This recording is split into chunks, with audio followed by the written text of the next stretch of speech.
Welcome back to the channel. In today's video, we will explore how to control who can see your IMO ID on the IMO app. This is an important feature for anyone who wants to manage their privacy and decide whether their ID is visible to everyone, just their contacts, or specific people. First, open the IMO app on your phone.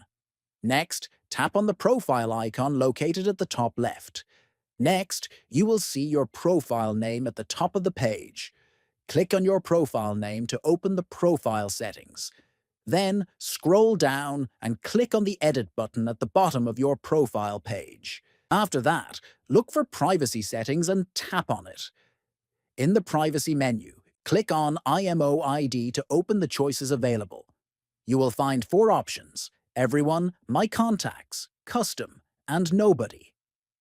Choosing Everyone allows all IMO users to see your ID, while selecting My Contacts restricts visibility only to people in your contacts list.